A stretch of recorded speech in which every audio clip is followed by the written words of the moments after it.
Good morning everyone. এখন বাজে ভোর 3:55। দিদি এখন বেরোচ্ছে। ওই ফোনটা নিয়ে এসো, ওই ফোনটা নিয়ে এসো। এই একটা জামা কাপড়ের ব্যাগ আর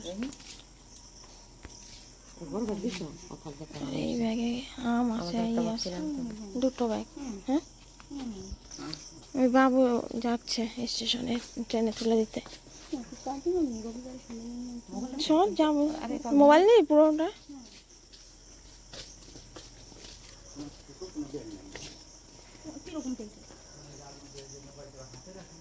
আছে আছে, পার্স আছে।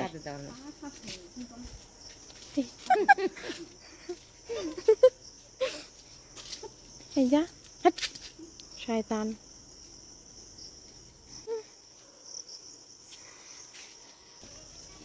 সেই উঠলাম পৌনে 4টের দিকে। তারপরে আর ব্রিজ বেরিয়ে গেল, তারপরে আর সেরকম ঘুমও হয়নি। তো উঠে পড়লাম, উঠে কাজ বাজ সেরে খাওয়া দাওয়া করে রেডি হয়ে বেরিয়ে পড়লাম। এটা দেরি হয়ে গেল, 54 বেজে গেছে, 7:54। বগুড়া থেকে রানাঘাট থেকে গোপালনগর পৌঁছালাম। বসে আছি অনেকক্ষণ ধরে, তারপরে যাবো ক্লাসে। এখন প্রায় 10:15 বাজে। একটু হাওয়া দিচ্ছে।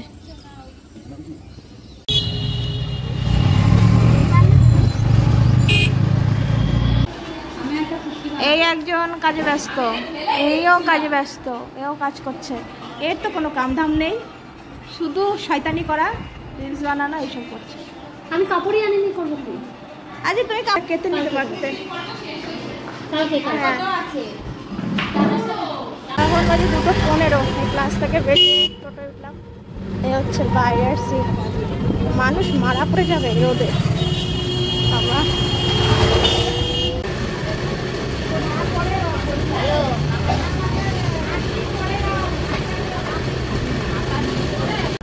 4:05 বাজে। এই জাস্ট ঘরে ঢুকলাম। আর ওইদিকে মাকে নিয়ে বাবুর আছে ডাক্তারের কাছে। আজকে আবার ডাক্তার দেখানোর ডেট, বুধবারে বসে। তো তালা ফালা মারা ছিল, আমি চাবি নিয়ে গেছিলাম। তো ওরা বেরোলো 3:30-র দিকে। তো রিপোর্ট আজকে দেখাবে, তো দেখা যাক রিপোর্ট দেখে কি বলে। দেখি আসলো একটু আগে, আর রিপোর্ট দেখে বললো যে কোমরের হাড় তো ক্ষয় হয়েছে, সেটা জানা ছিলই। তারপরে ওই শিরা নাকি চাপ লেগে আছে ক্ষয় হয়ে। তো যাই হোক, বেল্ট দিয়েছে, কোমরের বেল্ট দিয়েছে, 2 মাসের টানা ওষুধ দিয়েছে, আর থেরাপি দিয়েছে 10 দিয়ে। এবার কবে আসে থেরাপি করতে। বেল্ট পরে থাকতে বলেছে পুরো শোয়ার সময়, আর স্নানের সময় খুলতে বলেছে। আর তাছাড়া সবসময় বেল্ট পরে থাকতে বলেছে। তো এই হচ্ছে ব্যাপার।